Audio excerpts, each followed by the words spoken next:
Hey Shabs, how you doing today? Hi Joe, I'm good, thank you. How are you? Yeah, I'm good. I'm excited because Unsent's out in 8 days. Now it's the 21st of May and it's out on the 29th of May. I mean, we're both happy. We've been writing a lot of music lately, and although the music's been happy, there's deepness and there's truth in the lyrics underneath. I mean, although we're looking into our own lives and how we're writing about our own feelings and thoughts, and they're very vulnerable. And I think with Unsent, that's true.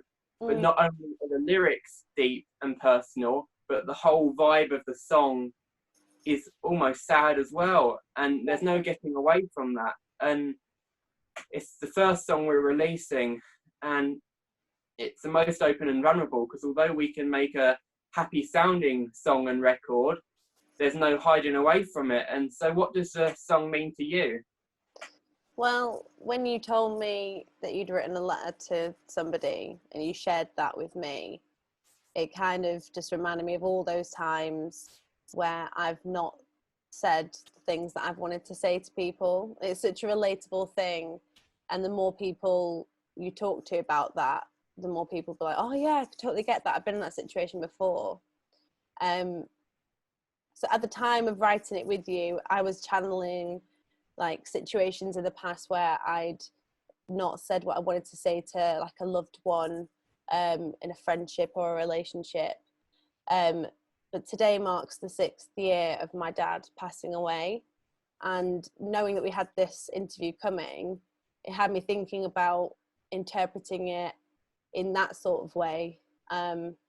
Not getting to say the things you want to say to somebody even closer to you, like a lost family member, which kind of made me reflect on it in a lot deeper deeper way Yeah, this and that morning. and that's tough, but isn't that the beauty and the power in music? How every day unlocks something that we realise we never thought about with that particular song or that particular body of work, and now you're sat here and you're feeling that and you're thinking it, and the song's sort of reached you in a completely new light. Completely different way, and that's what I've always loved about music, exactly what you're saying.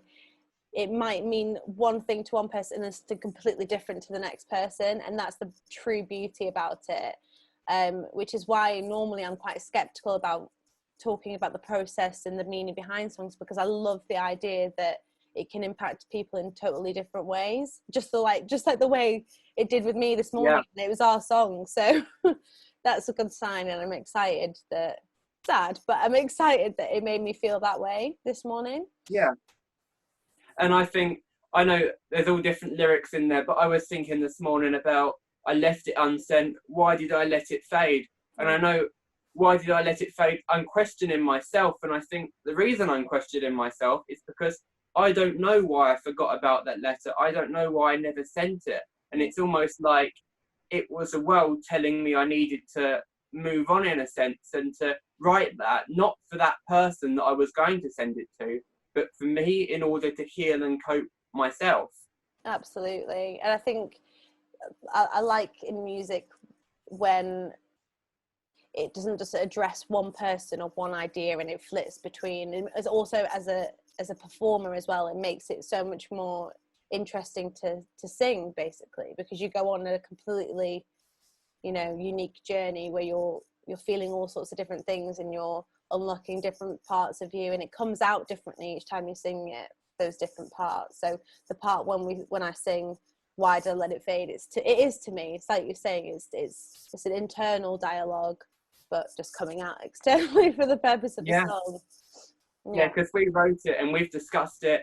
I mean, we haven't discussed it on a major level, Mm, but there's that feeling between us that we both know that it's going to hit us in completely different ways at completely different times. mm, And I mean, there's different parts of the song that have changed over time, and there's different parts that haven't. But if you think how it opens, it starts, paragraph starts, remember those days. mm. And it's almost like it is a letter. Yeah. It's a letter to the letters that weren't sent. Hmm.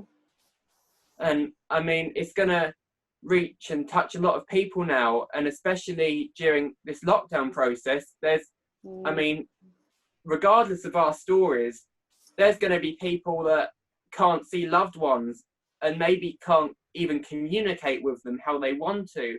And there's going to be things in that way where they're left unsent. Yeah. I hope we don't make everyone cry. No, and I know, but there's no point. See, this is where we think the music we want to create is, although we want to make music that makes people smile and makes people happy, we're not going to hide away from the truth. No. I mean, I don't see us sitting down writing a song about partying, sex and drugs and alcohol, because that might not be us. And two, I think that would be glaringly blind to look around at the world and that's all we see, because there's so much more around us. And like you've just said, in a time like this that is, different for everybody. Like, people are responding to this lockdown in total different ways. Some people are able to look past it and do things that motivate them and keep them happy, and make jokes out of it to kind of keep themselves going through. And some people are seriously down and not able to reach their loved ones. So I think it's coming at a really nice time, just to kind of say, we are sensitive individuals, we are vulnerable, and it's okay to feel that way. Yeah, you don't always have to hide it. You don't always have to hide behind a smile or a joke. Absolutely. And I think that we all have good days and bad days, and I know we've definitely had our good days and bad days, especially in lockdown. There's days where, say like the other night, where we stayed up all night working on a song, and that was great. But out of how many days in lockdown, some days, then I remember the day after, we text each other, do you want to work on the song today? But you just have to accept sometimes that you don't have the energy or the power, and that's totally fine. That if you really don't feel up to it, you shouldn't shame yourself, and you shouldn't be toxically productive.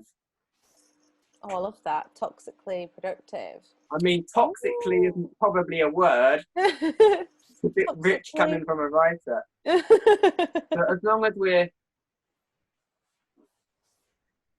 So what do you want to do going forward? What type of artist do you want to be, and what type of music do you want to make?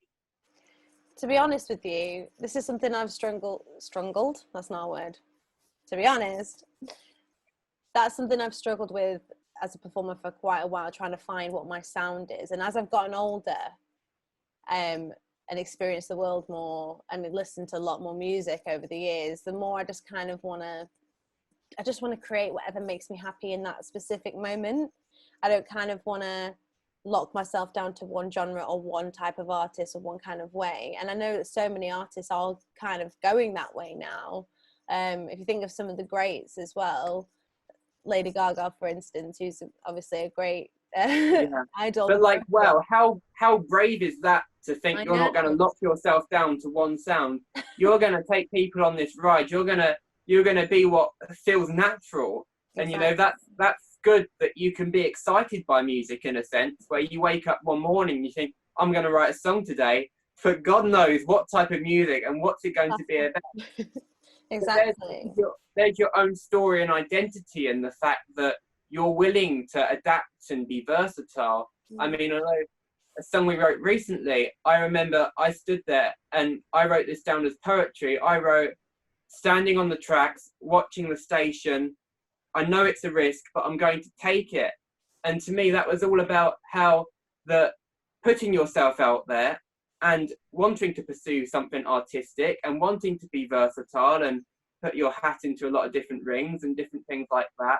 A lot of people say, you do know, if you stand on those tracks, if you put out something, a train could come along and hit you. That failure could really sort of put you down. And we know, releasing this song, we could look at how it's received, but really it's not about that. It's about what could go all the way right, and how do we feel writing that and making that. But also, I think just the fact that we've created it is the real victory. And I think that we live in a world now where everything is about, what someone else thinks, everyone else's opinion, how successful it looks like. But the real success is the fact that we showed up to the page and we got it down and we communicated how we felt in that way, knowing full well that others felt the same way too, or feel the same way too. So for me, the real success here is the fact that you and I, who didn't even know each other this time a year and a half ago, or however long we've known each other now, have come together maybe once in person and have written a few songs now.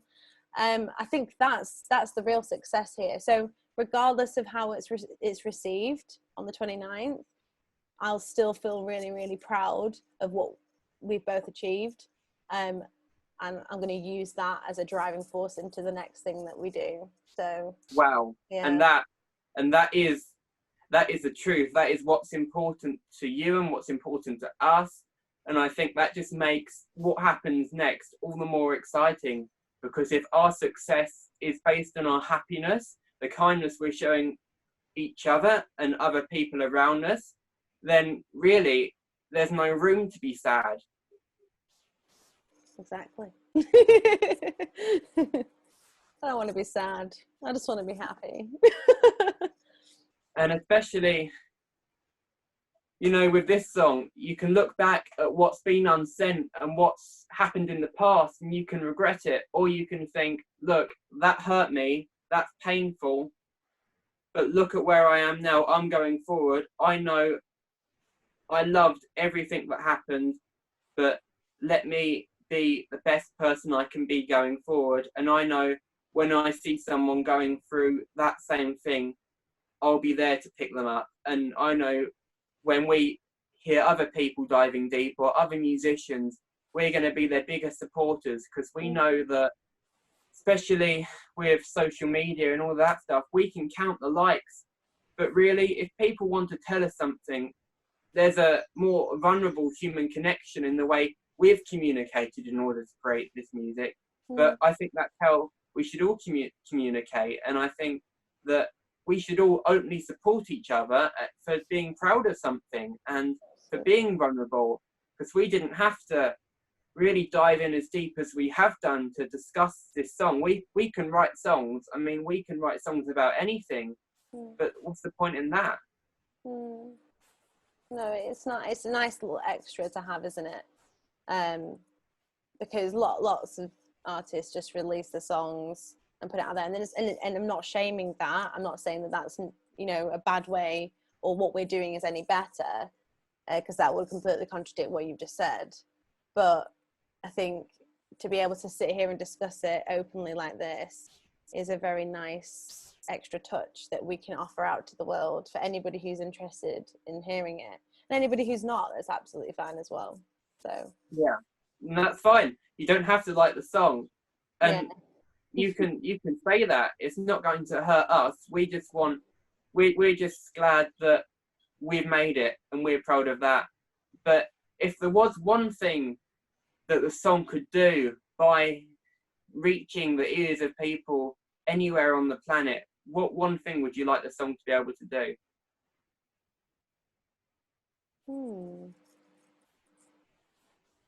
I don't know. I'd want it to feel like it was hugging you. You know, when you listen to music sometimes and you're just like, oh my God, I'm not the only one. I'm not the only one that's felt that way.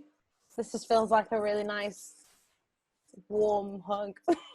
Yeah, and that's what we've got to offer the world. And I hope on the 29th of May, everyone's going to be hugging each other.